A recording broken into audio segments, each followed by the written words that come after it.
मेष राशि वाले बंधुओं, स्वागत है आप सभी का, हृदय से अभिनंदन है मेष मंथन भिंड यूट्यूब चैनल में। तो मेष राशि वालों, जरा ध्यान से समझना बंधुओं, 23 से 29 मार्च तक का यह बड़ा खुलासा है।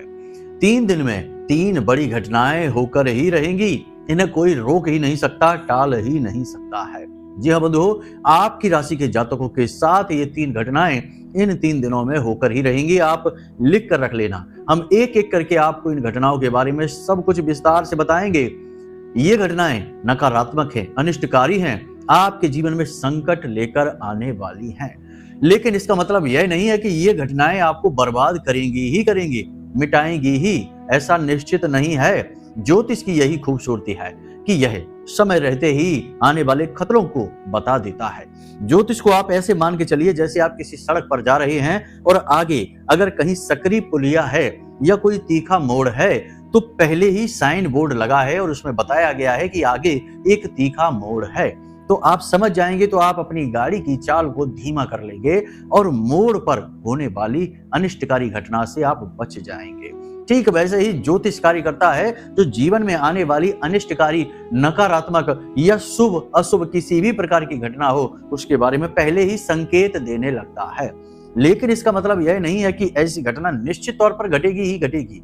हाँ, यदि आप लापरवाही दिखाएंगे और समझदारी से काम नहीं लेंगे, चेतावनी मिलने के बाद भी गलती दोहराते रहेंगे तो निश्चित तौर पर दुर्घटना होगी ही। जैसे सड़क पर पहले ही बोर्ड लगा है कि आगे तीखा मोड़ है, आपने देखकर भी अनदेखा कर दिया और गाड़ी की गति को धीमा नहीं किया तो आगे जाकर आप उसे मोड़ ही नहीं पाएंगे और दुर्घटना के शिकार हो जाएंगे। तो इसमें गलती किसकी है? आपकी ही है ना, कि आपने बताई गई बातों का या जो पहले से आपको दी गई चेतावनी है उसका ध्यान नहीं रखा, जीवन में परिवर्तन नहीं किया। तो आज आपको हम इन 3 अनिष्टकारी घटनाओं के विषय में बताएंगे जो अगले 3 दिनों में आपके जीवन में घटित होंगी ही होंगी यदि आपने सावधानी नहीं बरती। कौन सी रहेंगी वो सावधानियां, हम आपको वो भी बताएंगे। इन घटनाओं से बचने का तरीका क्या है, उपाय क्या है, क्रिया क्या है, वो भी हम आपको बताएंगे। लेकिन इन सबसे कहीं बढ़कर बंधुओं, आज कुंडली के विषय में बात करेंगे। आपकी कुंडली, जी हाँ बंधुओं, आपकी कुंडली में वैसे तो हर एक भाव, 12 के 12 भाव महत्वपूर्ण हैं। कुछ अच्छे कुछ बुरे बताए जाते हैं, लेकिन अच्छे बुरे का भेद करना कुंडली को लेकर असल में अल्प ज्ञान को दिखाता है और कुंडली के प्रति या ज्योतिष के प्रति यह नकारात्मक भावना को भी दिखाता है। क्योंकि जिसे हम बुरा भाव कहते हैं वह भाव बुरा नहीं है, वह हमें सतर्क करने के लिए, हमारे जीवन में कुछ बदलाव लाने के लिए, हमें बहुत कुछ सिखाने के लिए स्थापित किया गया है। और उस भाव के अनुसार हमारे जीवन में क्या नकारात्मक घटित होगा इसके बारे में संकेत मिलते हैं। तो वह पहले से आपको बता रहा है, सतर्क कर रहा है कि इस जगह आपको खतरा होगा, इस काम में आपको खतरा होगा, इस तरह के रिश्ते के साथ आप रहेंगे, यानी इस तरह के दोस्त मित्रों के साथ रहेंगे तो धोखा मिलेगा। तो पहले से ही जो आपको खतरे के बारे में बता रहा है वह भाव गलत कैसे हो सकता है, खराब कैसे हो सकता है। तो कुछ लोग इस तरीके से बात करते हैं कि 6वां भाव, 8वां भाव, 12वां भाव ये खराब भाव होते हैं, यहाँ से पीड़ाएं प्राप्त होती हैं। पीड़ाएं प्राप्त नहीं होती, पीड़ाओं के पहले ही पूर्व अनुमान पता चल जाते हैं। तो इस तरीके की बातें हम नहीं मानते हैं। हम हर एक भाव को एक ही दृष्टि से देखते हैं और सम दृष्टि से देखते हुए आकलन करने की कोशिश करते हैं, तभी सही मार्गदर्शन प्राप्त हो पाता है। हजारों लोगों को श्रेष्ठ मार्गदर्शन मिला, जीवन में खुशियां आई, उनके फोन, उनके मैसेज इस बात का प्रमाण है। खैर, अब बात करते हैं आपकी कुंडली के विषय में, 2 महत्वपूर्ण भावों के विषय में। जी हाँ बंधुओं, इन भावों के विषय में आज चर्चा करना क्यों जरूरी है? चर्चा करना इसलिए जरूरी है क्योंकि शनिदेव राशि परिवर्तन कर रहे हैं। बहुत महत्वपूर्ण है शनिदेव का यह राशि परिवर्तन। किसी के जीवन में सुख, किसी के जीवन में दुख लेकर आएगा। किसी के दुख मिटाएगा तो किसी के सुखों पर ग्रहण लगा देगा। शनि का यही कार्य है। आपके कर्मों के आधार पर शनिदेव चलते हैं। तो यहाँ पर हम बात कर रहे हैं 10वें भाव की। आपकी कुंडली का जो 10वां भाव है वह आपके व्यापार का, आपके कर्म का, आपकी मेहनत का, आप किस प्रकार से धन कमाते हैं, मान सम्मान कमाते हैं, समाज में इज्जत रुतबा कमाते हैं, इन सब बातों का यह 10वां भाव है।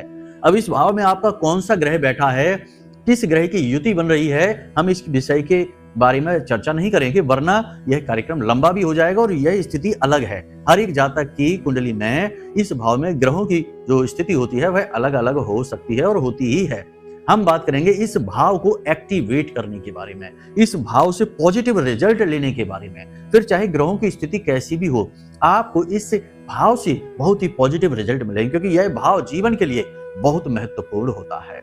बंधुओं, एक बात यहां पर आपको हम बता दें कि बुद्धिमान लोग या हमारे जमाने में जो बूढ़े पुराने लोग हुआ करते थे, जब हम बच्चे थे उस समय पर अक्सर यह कहते थे परिवार के बड़े बुजुर्ग लोग कि हर एक इंसान के 2 जन्म होते हैं।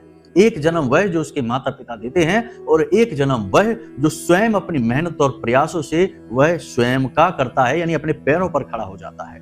पहले जन्म में वह अपने माता पिता की पहचान से जाना जाता है, दूसरे जन्म में वह अपने कर्मों की पहचान होती है, यानी अपने कर्म से जाना जाता है। उसकी पहचान बदल जाती है तो वह दूसरा जन्म हुआ, यानी अपने पैरों पर खड़ा हो जाता है।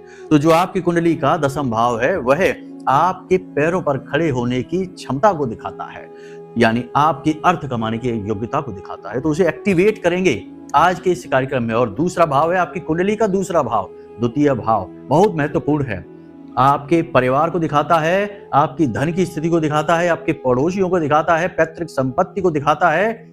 इसे धन की तिजोरी कहा जाता है। जी हाँ बंधुओं, बहुत ही महत्वपूर्ण भाव है यह भी। तो हम इन 2 भावों के बारे में, इन्हें एक्टिवेट कैसे करना है, इनसे पॉजिटिव रिजल्ट कैसे लेना है, समझने वाली बात यहाँ पर यह है कि 10वां भाव की हम बात कर रहे हैं। अपनी कुंडली उठाकर देखिए 10 भाव में, यानी 10वां जो भाव है इसमें कौन से ग्रह बैठे हैं। इसके विषय में चर्चा हम बाद में करेंगे, लेकिन फिलहाल हम बात कर रहे हैं 10वां भाव का जो स्वामी ग्रह है, कारक ग्रह है, यानी भावेश है, और जो कारक ग्रह है दोनों ही शनिदेव हैं। अब समझिए, मकर राशि बनती है और शनिदेव की ही यह राशि है पूर्ण रूप से, ठीक है। तो ये शनिदेव की राशि हो गई, शनिदेव का पूरा नियंत्रण है इस भाव में।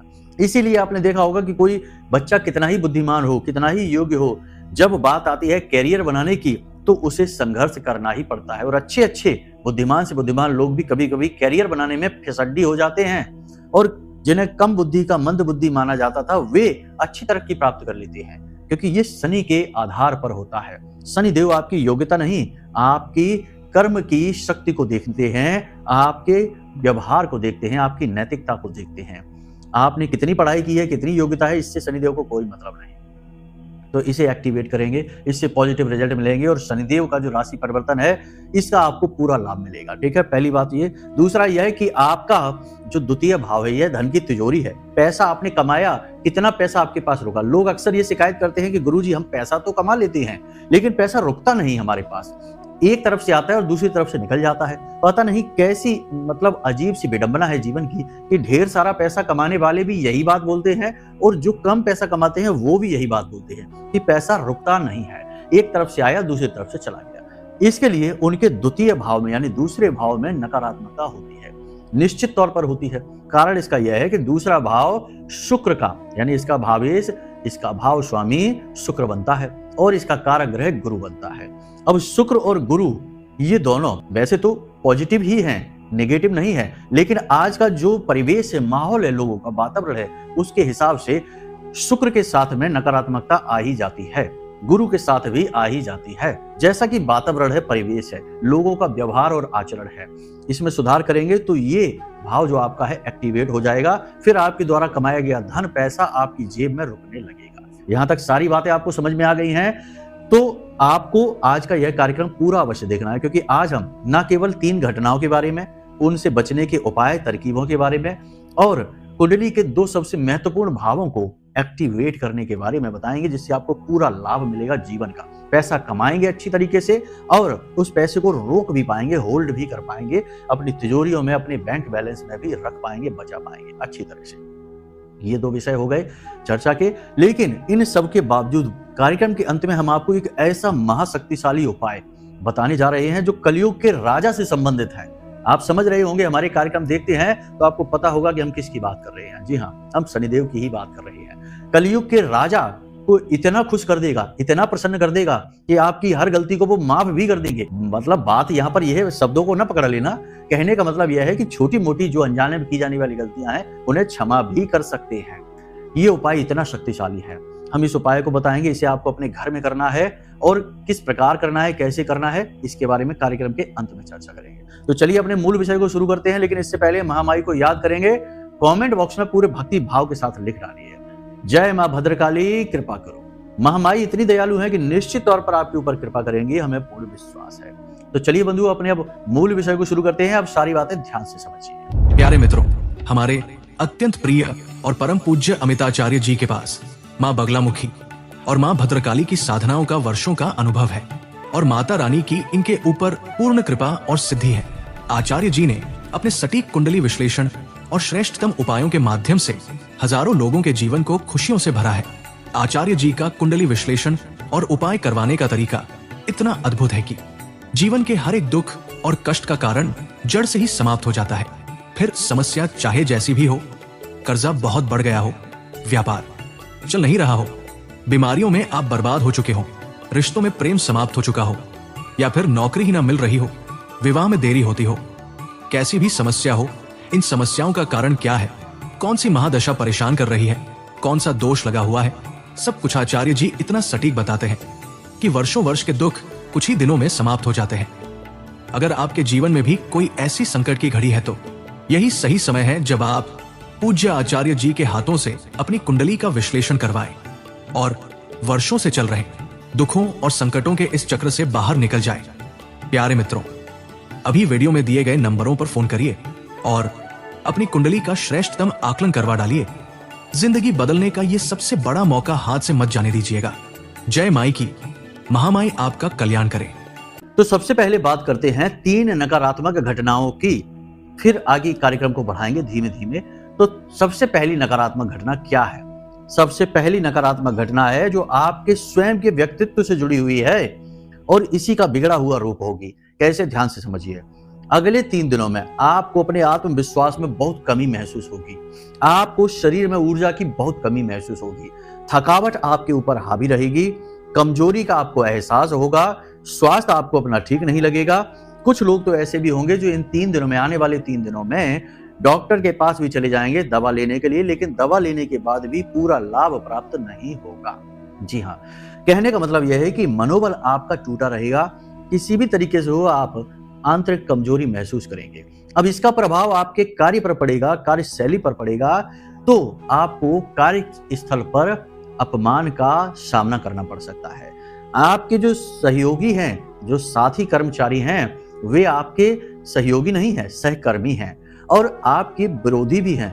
तो आपके कार्यस्थल पर आपके विरोधी अति सक्रिय हो जाएंगे, शत्रु अति सक्रिय हो जाएंगे और आपकी इस कमजोरी का पूरा लाभ लेने की कोशिश करेंगे। उच्च अधिकारियों से आपको डांट पड़ सकती है, यानी कि ये जो नकारात्मक घटना है, ये जो लोग जॉब करते हैं, नौकरी करते हैं, उन लोगों के लिए बुरी खबर रहेगी।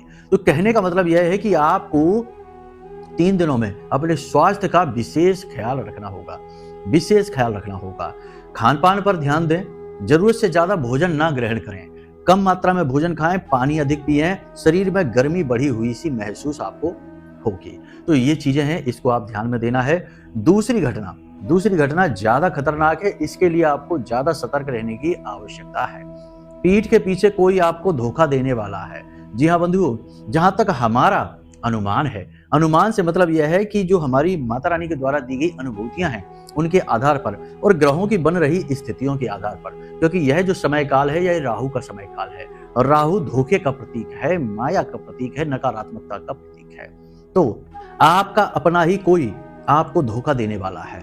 आप किसी अपने के मुख से ऐसी बातें सुनेंगे, ऐसे उसके काम हो जाएंगे जो आपको आश्चर्य में डाल देंगे। आपको यकीन ही नहीं होगा कि आपने तो इस पर इतना भरोसा किया था, यह कैसे ऐसी बात बोल सकता है। अब वह इंसान आपका पार्टनर हो सकता है, बिजनेस पार्टनर हो सकता है, आपका मित्र हो सकता है, आपका भाई, आपका जीवन साथी और यहां तक कि आपके पिता या माता में से भी कोई एक हो सकता है। जी हाँ बंधुओं, कलयुग की कड़वी सच्चाई है ये, आप मान लीजिए। सैकड़ों ऐसे हमारे पास फोन आते हैं, मैसेज आते हैं, जिनमें लोग दुनियादारी से नहीं, अपने पिता से प्रताड़ित चल रहे हैं, अपनी माँ से प्रताड़ित चल रहे हैं। जी हाँ बंधुओं, ये बात सुनने में अच्छी नहीं लग रही होगी, हमें भी बड़ी हिम्मत करके ये बात कहनी पड़ रही है, लेकिन ये सच है और जो सच है तो है, उसका क्या कर सकते हैं। तो बहुत सारे लोग ऐसे होंगे जो अपने रिश्ते से, अपने खास किसी व्यक्ति से धोखा खाने वाले हैं। सतर्क रहना है। आप क्या कर सकते हैं? सावधानी, यहां पर सावधानी ये कर सकते हैं कि किसी पर भी जो महत्वपूर्ण कार्य है उसकी जिम्मेदारी ना दें। महत्वपूर्ण कार्य जो आपके जीवन के हैं उन्हें आप स्वयं करें। पैसे रुपए की लेन देन आप स्वयं करें। कोई भी कागज डॉक्यूमेंट आप साइन करने जा रहे हैं, हस्ताक्षर करने जा रहे हैं, तो उस कागज को अच्छी तरह से पढ़ लें। कोई भी महत्वपूर्ण डील आप किसी के साथ करने जा रहे हैं, कोई सौदा करने जा रहे हैं, तो उस सौदे की पूरी जिम्मेदारी खुद लें। किसी को आगे ना बढ़ाएं, आप आगे बढ़ें। यानी कि अपने काम की पूरी जिम्मेदारी, पूरी बागडोर खुद संभाल कर रखेंगे तो बचे रहेंगे धोखे से। देखिए, हमने पहले ही कहा कि ये संकेत हैं। संकेत का मतलब है कि सावधानी बरतनी है, आगे खतरा है, ये याद रखना है। तो दो बातें तो ये हो गई, इनके बारे में सावधान आपको रहना है। अब बात करते हैं तीसरी। अगले 3 से 5 दिनों में, जी हाँ बंधुओं, 3 से 5 दिनों में किसी प्रकार का निवेश आपने यदि कर दिया, आपको बहुत घाटा हो जाएगा। किसी बिजनेस की डील आपने कर ली, वह कैंसिल हो जाएगी, आपको नुकसान हो जाएगा। कोई नए बिजनेस की शुरुआत कर दी तो वह बिजनेस चलेगा नहीं, डूब जाएगा। इसी प्रकार आपने यदि कोई प्रॉपर्टी खरीद ली तो वह प्रॉपर्टी आपको फलित नहीं होगी। वाहन खरीद लिया तो वह वाहन आपको फलित नहीं होगा। देखिए, दिन में, हर दिन में 1.5 घंटे का लगभग समय होता है जिसे राहु काल कहते हैं। राहु काल में कोई भी नया शुभ कार्य करते हैं, बिजनेस हो, व्यापार हो, रिश्ता नाता हो, कोई खरीद बिक्री हो, कुछ भी करते हैं तो वह असफल हो ही जाती है। और अभी तो पूरा राहु का नियंत्रण ही चल रहा है। 3 ग्रहों पर पूर्ण नियंत्रण होने जा रहा है, चल ही रहा है, होने क्या जा रहा है, अभी चल ही रहा है। तो ऐसे में यदि आपने कोई नया कार्य कर डाला, व्यापार में कहीं कोई निवेश कर डाला, किसी ने आपको सलाह दी कि इस बिजनेस में पैसा लगा दो, हम आपके साथ हैं, हम पार्टनर हैं, या हम पार्टनर बन जाते हैं, हमारे साथ आ जाओ, नहीं, बिल्कुल नहीं, किसी भी हाल में नहीं। कोई भी नया महत्वपूर्ण कार्य आपको अभी फिलहाल 3 से 5 दिनों तक, यानी शनिदेव का जब तक राशि परिवर्तन नहीं हो जाता तब तक नहीं करनी है। उसके बाद क्या करना है, कैसे करना है, तब की तब देखी जाएगी, फिलहाल नहीं, क्योंकि उसके बाद भी परिस्थितियां कोई खास अच्छी नहीं होंगी, क्योंकि शनि और राहु का मिलन हो जाएगा। और शनि और राहु का मिलन भी कोई अच्छा मिलन नहीं है, बहुत ही नकारात्मक होता है। पिशाच योग कहते हैं इसको, आप नाम से ही समझ जाइए कि ये पिशाच है, तो ये तो और ज्यादा मिटाएगा। तो फिलहाल कोई भी नए कार्य की शुरुआत के बारे में ना सोचें, अभी शांति से बैठे, जो चल रहा है उसी को चलाएं, उसी में पूरा मन लगाएं, पूरा जोश मन में बना के रखें। दूसरा कि पॉजिटिव रहिए, मन में हमेशा सकारात्मक विचार रखिए। लाख बुराई जीवन में क्यों ना दिखाई दे, लाख बुराई संसार में क्यों ना दिखाई दे, आप अपनी आंख से क्या देखना चाहते हैं ये आपका निर्णय होगा। आपकी आंखें, आपका मन है, आपके विचार हैं, कैसे चलेंगे ये आपका निर्णय होगा। आपको गिलास खाली देखना है या आधा गिलास भरा देखना है, ये आपका निर्णय है। एक कहानी है छोटी सी, हमने सुनी थी। बताते हैं कि एक बार भगवान श्री कृष्ण और अर्जुन ऐसे ही भ्रमण पर जा रहे थे। उन्होंने एक मरा हुआ कुत्ता देखा जिसमें से बदबू आ रही थी, ऐसे ही कहीं किनारे पर पड़ा हुआ था। तो अर्जुन ने उस कुत्ते को देखा और अपनी नाक दबाने लगे और कहने लगे कि देखो माधव, कुत्ता किनारे पर पड़ा हुआ है, मृत है और इसमें से बदबू आ रही है, कितनी बुरी बदबू आ रही है। लेकिन भगवान श्री कृष्ण देख के और मुस्कुराए, बोले अर्जुन, तुम्हें इस कुत्ते के चमचमाते हुए दांत नहीं दिखाई देते, कितने सुंदर लग रहे हैं आपको। तो यहाँ पर अर्जुन नकारात्मकता को देख रहे हैं और श्री कृष्ण इतनी घोर नकारात्मकता में से भी सकारात्मकता को निकाल कर ला रहे हैं। अर्जुन मानव हैं, नर हैं, और कृष्ण नारायण हैं। तो नारायण हमें यही तो समझाना चाहते हैं कि जीवन चाहे कितना ही विकट क्यों ना हो, सघन क्यों ना हो, नकारात्मक क्यों ना हो, आपको पॉजिटिव रहना है हर हाल में। ठीक है, तो आपको पॉजिटिव रहना है, ये बात आपको ध्यान रखनी है। कहीं भी निवेश नहीं करना है, किसी भी डील को आगे नहीं बढ़ाना है, जो जैसा चल रहा है वैसा ही चलने देना है। अपने स्वास्थ्य का विशेष ख्याल रखना है, वाहन संभल कर चलाना है, भारी मशीनरी से संभल कर काम करिए, फैक्ट्री है, काम तो करना ही पड़ेगा। सतर्क रहना है, अलर्ट रहना है, आलस बिल्कुल नहीं करना है, रुपए का लेन देन नहीं करना है, किसी को उधार नहीं देना है, और उधार कोशिश करें कि ले भी नहीं। जी हाँ, ऐसी स्थिति आ सकती है कि उधार लेना पड़ सकता है, लेकिन आपको लेना नहीं है। ठीक है, पहली चीज। अब यहाँ पर बात करते हैं उन 2 भाव के बारे में जिनकी हमने कार्यक्रम की शुरुआत में बात की थी, वो भी महत्वपूर्ण हैं। उसके बिना ये कार्यक्रम पूरा नहीं होगा, क्योंकि अंत में हम उपाय भी बताएंगे, उपाय भी आपको जानना बहुत जरूरी है। तो ये 2 भाव, सबसे पहले दशम भाव की बात करते हैं। यही सबसे महत्वपूर्ण बात है, क्योंकि आज का जो हमारा कार्यक्रम है ये शनिदेव पर ही केंद्रित है और राहु पर भी केंद्रित है। तो शनि और राहु तो मित्र हैं। शनि यदि आपके पॉजिटिव हो गए तो राहु पॉजिटिव हो ही जाएगा। राहु सहचर्य से फल देता है। ठीक है, तो आप समझिए, जो आपका दशम भाव है वह शनिदेव से समर्पित है, उनसे ही जुड़ा हुआ है। शनिदेव खुश, वह भाव एक्टिव हो गया, पॉजिटिव हो गया। तो आपको क्या करना है, ध्यान से समझिए। 2-3 चीजें आपको करनी है और 2-3 चीजें आपको नहीं करनी है। महीने में 8 तारीख, 17 तारीख और 26 तारीख को आपको कोई भी डील नहीं करनी है, कोई भी महत्वपूर्ण कार्य नहीं करना है। ठीक है, इन्हें आपको टाल देना है। काले रंग की पेन से कहीं कोई साइन नहीं करना है, सिग्नेचर नहीं करना है, कोई भी अंक नहीं लिखना है, ठीक है। तीसरा, काले रंग की कोई भी वस्तु या नीले रंग की कोई भी वस्तु मुफ्त में नहीं लेनी है, खुद भी पहनना नहीं है, धारण नहीं करनी है। जैसे कि लोग पहन लेते हैं, यूनिफॉर्म वगैरह है तो वह बात एक अलग है, वैसे सामान्य तौर पर ना पहनना है। इसी के साथ साथ जंग लगा हुआ लोहा वगैरह यदि आपके घर में पड़ा हुआ है तो उसे हटा देना है। साथ ही सड़ी हुई लकड़ी वगैरह आपके घर में खोटे सिक्के वगैरह हैं तो इन्हें भी आपको हटा देना है। लेकिन इन सब से कहीं महत्वपूर्ण, इस भाव को एक्टिवेट करने के लिए आपको क्या करना है, कम से कम सप्ताह में एक बार किसी अपाहिज भिखारी को अन्न और धन का दान अवश्य करना है। जी हाँ बंधु, ये बहुत ही बड़ा उपाय है शनिदेव को प्रसन्न करने का। याद रखना कि जो कमजोर वर्ग के लोग होते हैं, व्यापारी होते हैं कमजोर, जो लेबर वर्कर हैं, कारीगर हैं और जो भिखारी हैं, खास तौर से जो अपाहिज हैं, अपंग हैं, उनके अधिपति शनिदेव होते हैं। अब यदि आपने उन्हें प्रसन्न कर दिया, उन्हें आपने खुश कर दिया तो शनिदेव मुस्कुराएंगे, प्रसन्न हो जाएंगे। तो आपको कम से कम सप्ताह में एक बार ऐसा करना ही है कि मंदिर जाइए, 100% आपको कोई ना कोई अपाहिज भिखारी मिलेगा ही मिलेगा। ये शनिदेव की माया है। हर मंदिर में, जो मंदिर ढंग का हो, थोड़ा बड़ा हो, जहां भीड़ रहती हो, ऐसी जगह की बात हम कर रहे हैं, तो ऐसे मंदिर में एक ना एक अपाहिज भिखारी अवश्य बैठा होगा। एक ना एक ऐसा भिखारी अवश्य बैठा होगा जिसकी एक आंख खराब होगी। जी हाँ बंधु, जिसकी आंख खराब है वह भिखारी राहु है। और जो अपाहिज है, यानी जिसके हाथ पैर खराब हैं या कुछ प्रकृति की देन है, प्रभु की माया है, तो वह शनिदेव का प्रतीक है। तो आप जरूर इस बात को नोटिस करना, मंदिर जाना, इस दो तरीके के भिखारी आपको अवश्य एक ना एक अवश्य वहां मिलेगा। आपको इस अपाहिज भिखारी को दान करना है, अन्न का दान और धन का दान। ये दोनों सबसे बड़े दान है कलयुग के, इन्हें आपको करना है। याद रखना, कलयुग का एक ही पैर है और वो है दान, ठीक है। इसी से धर्म चलता है। पहली चीज ये हो गई। दूसरी चीज, दूसरा भाव आपका आ गया द्वितीय भाव। द्वितीय भाव में शुक्र और गुरु, शुक्र हैं इसके भाव स्वामी और गुरु हैं कारक। तो अब यहां पर ध्यान से समझिए, शुक्र एक स्त्री ग्रह है, स्त्री सुख को दिखाता है, ठीक है, धन वैभव ऐश्वर्य और इनकम को दिखाता है। तो अब यहाँ पर स्त्रियों से आपको सम्मान के साथ बात करनी है। हमने कहा था कि आज का जो परिवेश है उसके लिहाज से शुक्र तो लगभग सभी का खराब ही चलता है, बहुत ही कम ऐसे होंगे जिनका अच्छा होगा।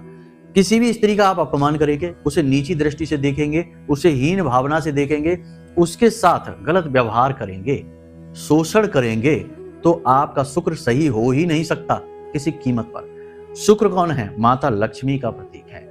जब शुक्र खराब तो माता लक्ष्मी नाराज। फिर लाख प्रयास करिए, खूब पैसा कमा कर लाइए, पैसा रुकेगा नहीं। घर में ऐसा लगेगा जैसे एक तरफ से दरवाजा खुला है, इधर से पैसा आया उधर से चला गया। तो ये चीज बनी रहेगी। महिलाओं का भूल कर भी अपमान नहीं करना है। महिलाएं पूजनीय हैं हमारे यहाँ। यत्र नार्यस्त पूज्यन्ते रमन्ते तत्र देवता। याद रखना इस बात को। तो महिलाओं का अपमान नहीं करना है। अगर आपको कुछ बुरा लग रहा है, कोई महिला आपको उकसाने की कोशिश कर रही है, आपकी सहकर्मी है, आपकी पत्नी है, आपकी बहन है, आपकी माँ है, कोई भी रिश्ता है, महिला है, अगर आपको गुस्सा आ रहा है, उनकी बात अच्छी नहीं लग रही है, स्थान छोड़ दीजिए। परंतु अपमान नहीं करना है, कठोर शब्दों का प्रयोग नहीं करना है, ठीक है। पहली चीज ये है, नियंत्रण जितना हो सके उतना रखें। अब पहली चीज तो ये हो गई। दूसरी चीज कि अपने घर में केले का एक पौधा लगाइए। लोगों के यहाँ पौधा लग जाता है, हमने देखा कि सलाह दी, उन्होंने पौधा लगा दिया, परंतु उस पौधे के साथ करना क्या है उन्हें पता ही नहीं है। प्रतिदिन उस केले के पौधे के नीचे गाय के घी का एक दीपक जलाना ही जलाना है। ये आदत बना लीजिए। प्रतिदिन गाय के घी का एक दीपक उस केले के नीचे आपको जलाना ही है। छोटा सा पौधा होगा तब भी उसके नीचे आपको जलाना है। थोड़ा पौधे से दूर रखे, उसे जला ही नहीं देना है, ठीक है। लोग बहुत से ऐसे होते हैं जो अक्षरों को पकड़ते हैं, शब्दों को पकड़ते हैं, भाव को नहीं पकड़ते। उनके लिए ये कहना पड़ता है। तो आपको एक गाय के घी का दीपक जलाना है। और यदि आपने उस केले की जड़ में रोज नहीं तो गुरुवार के दिन ही हल्दी और मिश्री मिला हुआ जल समर्पित कर दिया तो आपकी तिजोरी भर गई, पूरी तरह से भर गई। ध्यान से समझिए, ये नारायण और लक्ष्मी का भाव है। शुक्र कौन है? माता लक्ष्मी है। और गुरु कौन है? नारायण का प्रतीक है, नारायण का ही स्वरूप है गुरु। इसीलिए तो गुरुवार के दिन नारायण की और लक्ष्मी की, माता लक्ष्मी की पूजा की जाती है। तो ये नारायण और लक्ष्मी को प्रसन्न करने का भाव है। यहाँ पर आपने समझ लिया कि इस भाव को कैसे एक्टिवेट करना है। ये दो क्रियाएं आप करिए, शनि को प्रसन्न करने की और इधर गुरु और शुक्र को प्रसन्न करने की, और आपके दोनों भाव एक्टिव हो जाएंगे। एक तरफ तो आप खूब पैसा कमाएंगे, दूसरी तरफ आप खूब पैसा बचाएंगे, दोनों बातें हो जाएंगी। कमा लेने से ज्यादा पैसा खर्च करने के लिए अक्ल चाहिए, समझदारी चाहिए, ये कहावत है। तो ये चीज आपके ऊपर लागू हो जाएगी, ठीक है। बहुत सारे लोगों के साथ ये दिक्कत रहती है। तो यहां तक सारी बात समझ में आ गई। अब बात करते हैं शनिदेव का वह महाशक्तिशाली उपाय जो हमने पहले भी कुछ कार्यक्रमों में बताया है, आज फिर बताने जा रहे हैं। समय आ गया है, समय बहुत जरूरी है, समय का भान होना बहुत जरूरी है। तो आज समय आ गया है जब इस उपाय को आप कर डालिए। यदि कर रखा है तो अति उत्तम, नहीं कर रखा है तो सुनिए और कर डालिए। बाजार जाइए, एक चौकोर काले रंग का कागज लेकर आइए। चौकोर काले रंग का कागज, ठीक है, समझ रहे हैं। चौकोर काले रंग का कागज ले लिया आपने। उस काले रंग के कागज पर बीचों बीच आपको एक सिक्का लगा देना है। सिक्का चलने वाला होना चाहिए, खोटा नहीं। सिक्का आपको लगा देना है, ठीक है। उसके बाद आपको उस कागज के ऊपर एक नोट लगा देना है। नोट आप 100 का लगा सकते हैं, 50 का लगा सकते हैं, 500 का लगा सकते हैं, आपकी मर्जी है। लेकिन नोट कटा फटा नहीं होना चाहिए, नया होना चाहिए और चलने वाला होना चाहिए। ऐसा नहीं कि खोटा उठा लिया, जो चल नहीं रहा है वो लगा दिया, नहीं, इससे तो बात और बिगड़ जाएगी। नोट आपने लगा दिया, ठीक है, समझ रहे हैं आप। कागज आपने लिया, उसके बीच में एक सिक्का लगा दिया, उसको आप बाजार से थोड़ी सी गोंद ले आना और उससे लगा देना। उसके बाद आपने नोट चिपका दिया उसके ऊपर। अब इस कागज को ले जाकर बाजार में जो फोटो फ्रेम की जाती हैं उन दुकानों पर ले जाइए, और उन दुकानों पर ले जाकर इस कागज को फोटो फ्रेम करवाइए लकड़ी से। जी हाँ, लकड़ी का फ्रेम लगाना है, धातु का नहीं। बस इतना सा करना है आपको। ये आपकी माता लक्ष्मी की पूर्ण व्यवस्था हो चुकी है। आज के समय में जो भी लोग परेशान हैं उनमें अधिकतर, ज्यादातर लोगों को हम देखते हैं कि वो पैसे की वजह से ही, जीवन में जो समस्याएं हैं उनका मूल सार केंद्र पैसा ही होता है। तो ये समस्या आपकी समाप्त हो जाएगी, माता लक्ष्मी की कृपा आपको प्राप्त हो जाएगी। और याद रखना कि माता लक्ष्मी जो है वो रुपए पैसे नहीं है, वो एक ऊर्जा है। जहां माता लक्ष्मी आती है वहां सारे सुख आ जाते हैं, सातों सुख आ जाते हैं, संतान सुख आ जाता है, जीवन का सारा आनंद आ जाता है, धन वैभव तो आता ही आता है। तो इस उपाय को करेगा। अब इसे आपको लाना है और अपने घर की पश्चिमी दीवार पर लगाना है। घर की पश्चिमी दीवार, जी हाँ। अब घर की पश्चिमी दीवार में कोई कहेगा कि हमारे तो दरवाजा है, तो दरवाजे के ऊपर लगा दीजिए। कोई कहेगा कि हमारे यहाँ तो वहां अलमारी बनी है, तो अलमारी के ऊपर लगा दीजिए। वैसे भी ये तस्वीर आपको ऊपर ही लगानी है, लेकिन ठीक पश्चिमी दीवार पर लगाना है, क्योंकि पश्चिम दिशा शनि की दिशा है और उस दिशा में जो कुछ भी रखा होता है वह बढ़ता चला जाता है, बढ़ता चला जाता है। और इस उपाय की एक बहुत बड़ी खूबी यह है कि इससे आपका दशम भाव कुंडली का पॉजिटिव हो जाता है और एक्टिवेट हो जाता है। जी हाँ बंधुओं, बहुत ही शक्तिशाली उपाय है, इसे आप कर डालिए। अब सावधानी ये है कि जो पश्चिमी दीवार है उसे, उसके नीचे जूते चप्पल नहीं होने चाहिए, गंदगी नहीं होनी चाहिए, और उस दीवार पर, यानी जहां जिस कमरे में भी वो दीवार है उस कमरे में साफ सफाई होनी चाहिए, मकड़ी के जाले नहीं होने चाहिए और प्रकाश की पूरी व्यवस्था होनी चाहिए, ठीक है, अंधेरा नहीं होना चाहिए। तो आप देख लेना कि आपको कैसे करना है इस उपाय को। इस उपाय को आप कर जरूर लेना। ये जो समय चल रहा है, इस समय की मांग है ये उपाय। बाकी हमने आपको क्रियाएं सारी बता दी हैं, सावधानियां बता दी हैं। इन सावधानियों और क्रियाओं को भी अपने दिमाग में जरूर रखना, क्योंकि आप इन सब चीजों को ध्यान में जब रखेंगे तो आप बहुत सारी मुसीबतों से बच जाएंगे। अब आप हमें बाद में, जब आपके जीवन में ये 3 से 5 दिन का समय गुजर जाए, उसके बाद कौन कौन सी घटनाएं घटी हैं कमेंट करके अवश्य बताना। ज्यादातर लोगों के जीवन में ये घटनाएं घटेंगी ही घटेंगी। एक आध घटना हो सकता है ना घटे, लेकिन अधिकतर घटनाएं जो हमने आपको बताई हैं वो घटित होंगी ही होंगी। बस बारीकी से नजर जरूर रखना। ऐसे बिल्कुल ही अनदेखी करते चले जाओगे तो एक दिन गड्ढे में गिर जाओगे। सावधानी बहुत जरूरी है। तो उम्मीद करते हैं बंधुओं की सारी बात आपको समझ में आ गई है। इन बातों का प्रयोग करके आप अपने जीवन को सुंदर बना पाएंगे। अब यदि कोई मन में प्रश्न उठता है, या कुंडली का विश्लेषण करवाना है, या महामाई के विशेष अनुष्ठान में भाग लेना है 9 दिनों तक, तो कोई भी जानकारी आप वीडियो में दिए गए नंबर पर फोन करके प्राप्त कर सकते हैं। और मन में जो भी सवाल हैं, जो भी आपके उत्सुकताएं हैं, सब कुछ आप फोन पर जानकारी लेकर प्राप्त कर सकते हैं, अपनी मन की उत्सुकताओं को शांत कर सकते हैं। तो चलिए बंधु, आज के इस कार्यक्रम को यहीं समाप्त करते हैं। हमेशा हंसते रहिए, मुस्कुराते रहिए, सकारात्मक रहिए, क्योंकि सब उसी का दिया है, उसी के लिए है। हमारा जीवन भी तो उसी ने दिया है, जब चाहे तब ले सकता है। तो दुख काय का, परेशानी काय की, बस आनंद लीजिए और मुस्कुराते रहिए। प्रेम से बोलिए जय माई की। महामाई आपका कल्याण करेंगे। धन्यवाद।